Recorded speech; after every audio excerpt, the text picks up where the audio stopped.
दोस्तों नमस्कार। एक बार फिर से स्वागत है आपके अपने channel the education with Sandeep में। दोस्तों, रोजगार विद अंकित चैनल पर जो अपने यूपीएसआई वाला जो बैच है उसमें उत्तर प्रदेश जो जीके है उसको मैं एक बार में जो अलग अलग क्लासें हैं वहाँ पे उसको सबको मैंने पढ़ के और सबको एक बार में कराने की कोशिश कर रहा हूँ। तो उसका चैप्टर है उत्तर प्रदेश कला एवं संस्कृति।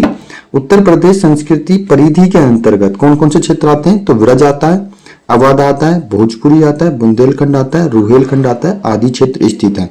जैसे आपको यूपी सीरीज चलेगी, उसके बाद सारी चैप्टर वाइज अलग अलग क्लास नहीं पर चैप्टर की एक वीडियो इस हिसाब से मैं देने की प्रोवाइड कराऊंगा आपको। ओके। उसके बाद उत्तर प्रदेश सांस्कृतिक विभाग की स्थापना कब हुई? तो 1957 में। तो पहला कौन सा है? भातखंडे संगीत संस्थान। ये कहाँ पे है? लखनऊ में। 1926 में पंडित विष्णु नारायण भातखंडे के प्रयास के द्वारा ये कौन सा? भातखंडे संगीत संस्थान। पहले इसका नाम क्या था? Marriage college of Hindustani music के नाम से। इसका पहला नाम क्या था? Marriage college of Hindustani music के नाम से। संस्था की स्थापना शास्त्रीय संगीत की विभिन्न विधाओं में शिक्षा प्राप्त करने के लिए की गई थी। तो संस्थान की स्थापना की गई थी वो शास्त्रीय संगीत की विभिन्न विधाओं में शिक्षा प्राप्त करने के लिए की गई थी। इसका उद्घाटन कब हुआ? अवध के तत्कालीन गवर्नर सर विलियम मैरिश ने किया था। ठीक है। और 1966 में उत्तर प्रदेश सरकार द्वारा संस्थान का नाम बदलकर भातखंडे संगीत हिंदुस्तान विद्यालय कर दिया गया। तो 1966 में क्या कर दिया गया? भातखंडे संगीत हिंदुस्तान विद्यालय। आप इस वीडियो को ना क्या रिवाइज के तौर पे देख सकते हैं। आप वहां से एक एक पीडीएफ ना करके यहाँ पे आप देख सकते हैं। 15 से 20 मिनट में ये सारा चैप्टर आपका रिवाइज हो जाएगा। ठीक है। उसके बाद 2000 ईस्वी में डीम्ड विश्वविद्यालय का दर्जा दिया गया तथा नाम बदलकर भातखंडे संगीत नाम कर दिया गया। संगीत शिक्षा के क्षेत्र में पहला विश्वविद्यालय का स्थान दिया गया। इसका पहला विश्वविद्यालय है। और 2023 में भातखंडे संगीत विश्वविद्यालय कर दिया गया। इसका नाम क्या कर दिया गया? वर्तमान में क्या नाम है? भातखंडे संगीत विश्वविद्यालय इसका नाम है। उसके बाद है राज्य, दूसरे नंबर पर राज्य ललित कला अकादमी। इसका क्या जो स्थापना हुई है 8 फरवरी 1962 को। कहाँ पे? लखनऊ में। कार्यालय कहाँ है? लाल बरादरी भवन, केसरबाग, लखनऊ में स्थित है। और लाल बरादरी अवध के नवाब सदात अली खान से लेकर अंतिम नवाब वाजिद अली शाह के दरबार में सस्ते थे। क्या है? लाल जो भवन है उसमें अवध के नवाब सादत अली खान से लेकर अंतिम नवाब वाजिद अली शाह के दरबार सस्ते थे। यहाँ पे कहाँ पे? लाल बरादरी में। प्रथम अध्यक्ष कौन थे? डॉक्टर संपूर्णानंद, ये पूर्व मुख्यमंत्री थे। इसके द्वारा कला प्रदर्शनियों, प्रतियोगिताओं व व्याख्यानों आदि का आयोजन किया जाता है। किसके द्वारा? राज्य ललित कला अकादमी के द्वारा। उसके बाद है तीसरे नंबर पर उत्तर प्रदेश संगीत नाटक अकादमी। इसकी स्थापना कब हुई? 13 नवंबर 1963। स्थापना के समय उत्तर प्रदेश नाट्य भारती इसका नाम था। और ये कहाँ पे है? ये भी लखनऊ में आपका। और आपका राज्य ललित अकादमी ये भी लखनऊ में है। और भातखंडे संगीत संस्थान आपका ये भी लखनऊ में है। उसके बाद भारतेंदु नाट्य अकादमी, इसमें ये कहाँ पे है? 1975 में लखनऊ में। ये भी कहाँ पे है? लखनऊ में। इसकी स्थापना कब हुई? 1975 में। उसके बाद हिंदी भवन प्रांतों में प्रतिभावन एवं आकांक्षी युवा वर्ग को नाट्य शास्त्र में प्रशिक्षण देने का उद्देश्य है। इसके प्रथम अध्यक्ष कौन थे? पद्म भूषण अमृतलाल। दोस्तों, मेरी राइटिंग पे मत जाना। अकादमी में प्रशिक्षण प्राप्त छात्र छात्राओं को पलायन के लिए 1988 में रंगमंडल की स्थापना की गई। और 5वें नंबर पे कौन से? राष्ट्रीय कथक संस्थान है 1988-89 में। कहाँ पे? लखनऊ में। तो आपकी भातखंडे संगीत संस्थान कहाँ पे है? लखनऊ में। राज्य ललित कला अकादमी कहाँ पे है? लखनऊ में। उत्तर प्रदेश संगीत नाट्य अकादमी कहाँ पे है? लखनऊ में। भारतेंदु नाट्य अकादमी कहाँ पे है? लखनऊ में। राष्ट्रीय कथक संस्थान कहाँ पे है? लखनऊ में। ऑब्जेक्ट क्या है इसका? राष्ट्रीय स्तर के कथक को विविध घरानों की परंपराओं का अभिलेखीकरण, युवा प्रतिभाओं को प्रोत्साहन, वरिष्ठ कलाकारों का संरक्षण एवं नित्य संवर्धन करना है। मई 2002 में यह संस्था लखनऊ विश्वविद्यालय में संवृद्ध हो गया। ओके। उसके बाद 6 नंबर पर है अयोध्या शोध संस्थान। अयोध्या शोध संस्थान 18 अगस्त 1986 तुलसी स्मारक भवन अयोध्या में। और 9 नवंबर 2023 को नाम बदलकर क्या कर दिया? अंतर्राष्ट्रीय रामायण एवं वैदिक शोध संस्थान कर दिया गया। इसका नाम अयोध्या शोध संस्थान का नाम क्या है? अंतर्राष्ट्रीय रामायण एवं वैदिक शोध संस्थान इसका नाम कर गया। और ये कहाँ पे है? अयोध्या शोध संस्थान आपकी अयोध्या में। उसके बाद 7 नंबर जनजातीय एवं लोक कला संस्कृति संस्थान 1996 में बनाई और कहाँ पे? लखनऊ में है।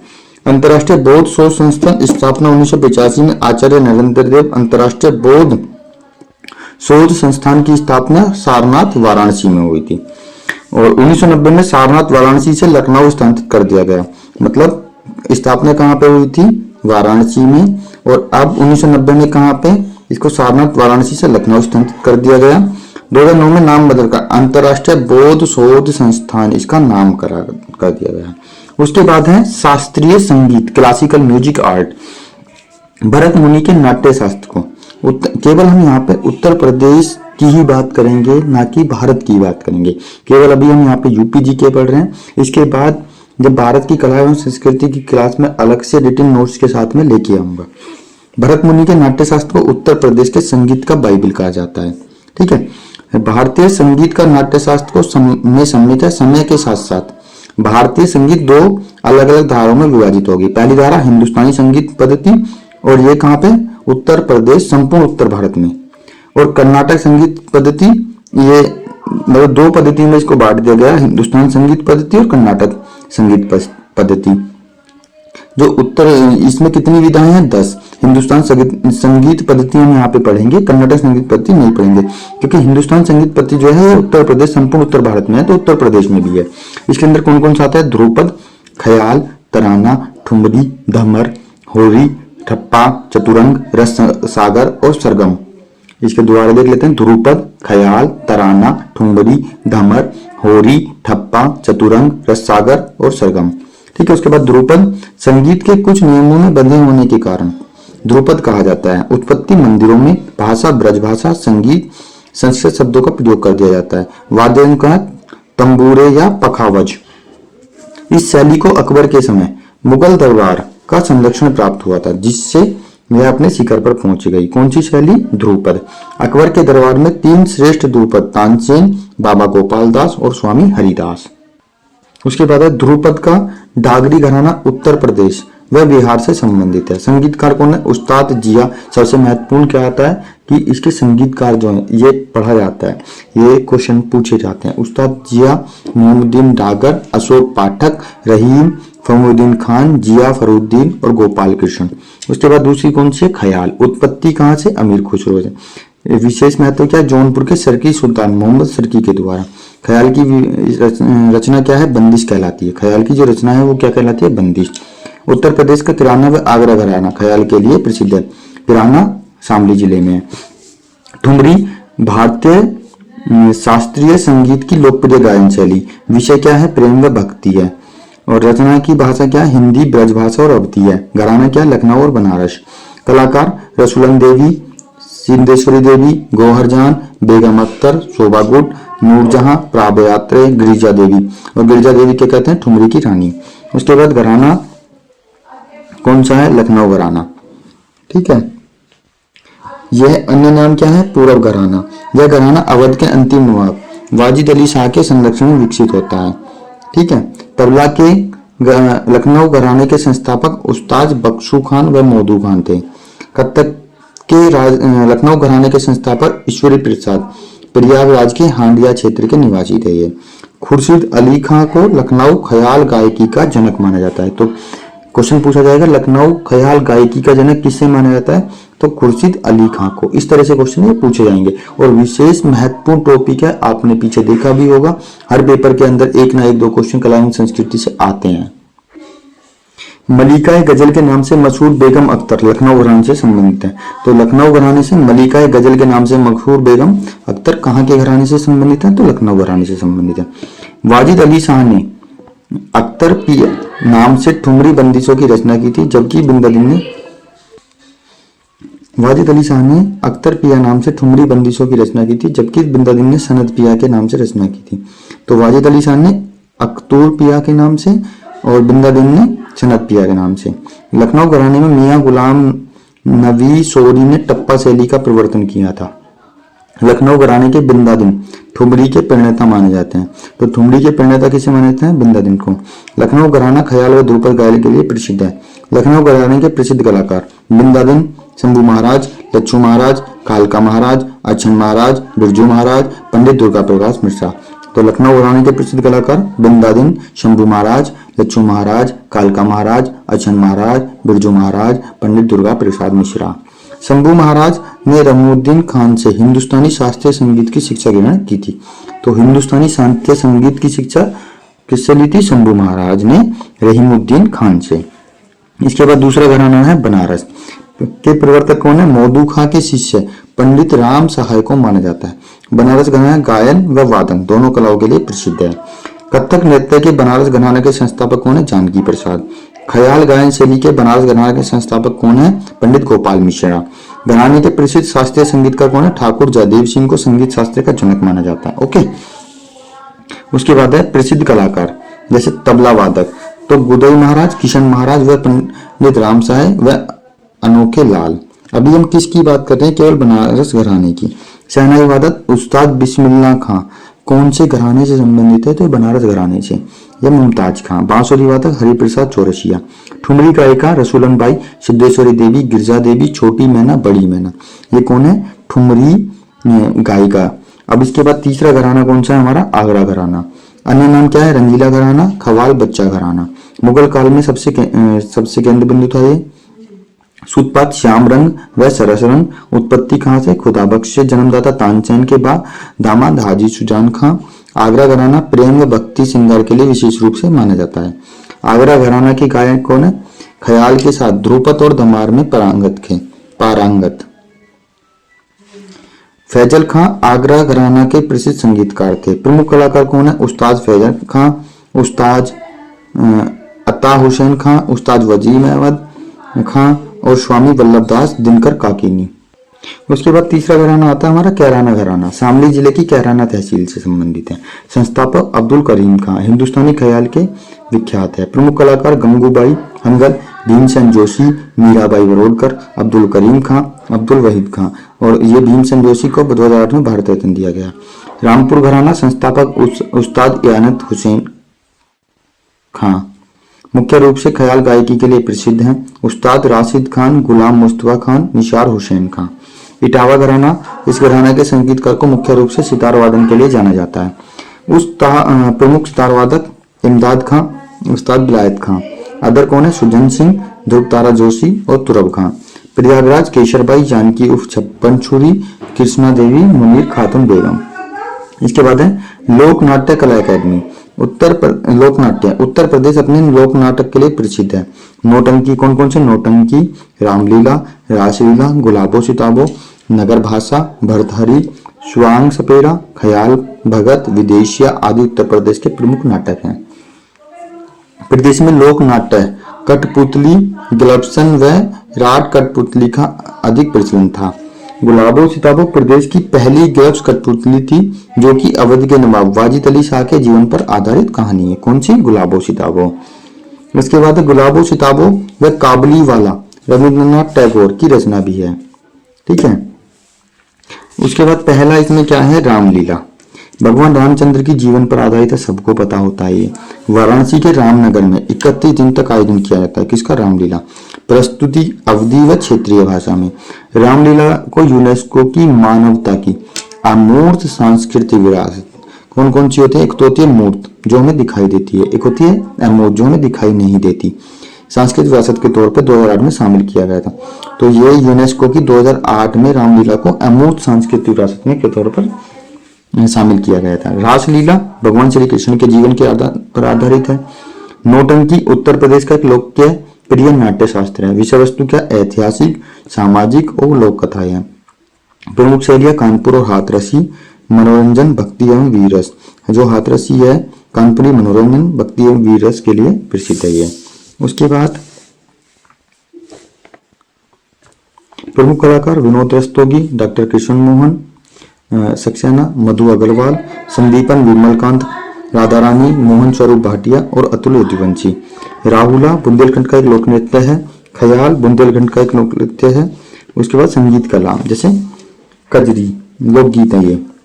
ठीक है, जैसे कजरी श्रावण मास में गाया जाने वाला पूर्वी यूपी का लोकप्रिय लोकगीत है ये। उत्पत्ति मिर्जापुर में हुई। महिलाओं द्वारा अवधी एवं भोजपुरी में गाए जाने वाला लोकगीत है। कजरी में श्रृंगार रस की प्रधानता होती है। विषय वस्तु क्या है? वर्षा ऋतु, विरह और राधा कृष्ण के प्रेम प्रसंग। स्त्रियों द्वारा समूह में की जाने वाली कजरी को दुल मुनिया कजरी कहते हैं। मिर्जापुर में कजरी के 4 प्रमुख अखाड़े हैं: वैरागी, पंडित शिवदास मालवीय अखाड़ा, जहांगीर अखाड़ा, अक्खड़ अखाड़ा। प्रमुख गायिका क्या है? मालिनी अवस्थी, शारदा सिन्हा, उर्मिला श्रीवास्तव, उषा गुप्ता और अजीता श्रीवास्तव। 2022 में पद्मश्री पुरस्कार प्रथम लोक गायिका कौन थी? अजीता श्रीवास्तव। आल्हा वीर रस की प्रधानता वाला एक लोकप्रिय गीत है। स्टार्टिंग महोबा में हुई थी, जो आल्हा उदल की कहानी होती है। भाषा क्या है? ब्रज भाषा, अवधी और भोजपुरी। रसिया का क्षेत्र क्या है? ब्रज है। राधा कृष्ण का प्रेम प्रसंग के बारे में गाकर बताते हैं। मुख्य रूप से होली के अवसर पर गाए जाते हैं ये गीत हैं। रसिया गीतों में ब्रज की संस्कृति और जीवन शैली का चित्रण किया जाता है। तेजा गीत, पीपली गीत और संचारी। उसके बाद है विरहा, पूर्वांचल एवं अवध क्षेत्र का एक जातीय भोजपुरी गीत है। विषय पति के विरह में उदास पानी का भाव होता है। प्रथम गायन कौन है? गाजीपुर निवासी बिहारी यादव। शैलियां क्या है? खड़ी विरहा और मंचीय विरहा। गायक कौन है? हीरालाल यादव, विजयलाल यादव, हैदर अली और रामविलास यादव। उसके बाद सोहर है अवध क्षेत्र का, बच्चे के जन्म के अवसर पर गाया जाता है। शास्त्रीय नृत्य, क्लासिकल डांस, कथक है। ठीक है।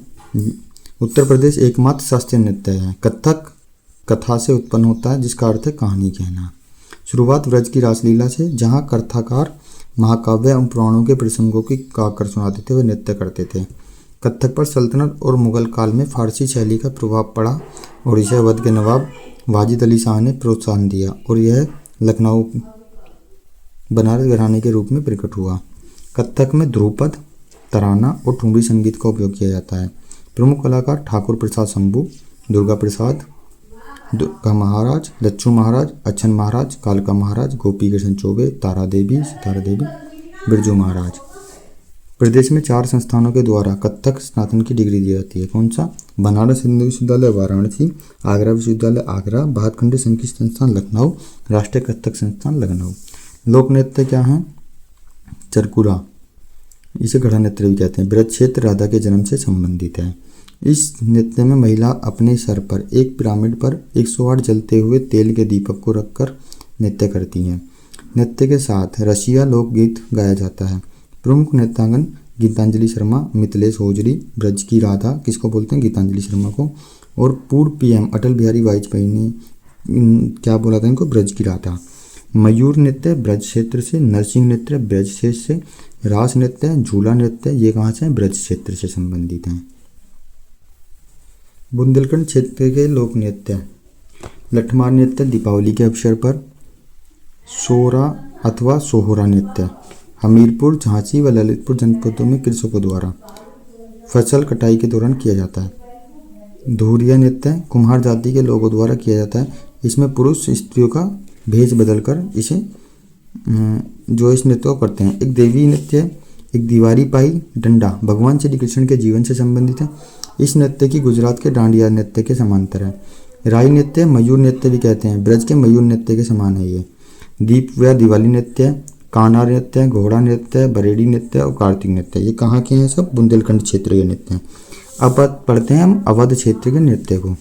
जोगनी नृत्य, डेडिया नृत्य, फरवई नृत्य और कलाबाजी नृत्य ये कहाँ के हैं? अवध क्षेत्र के।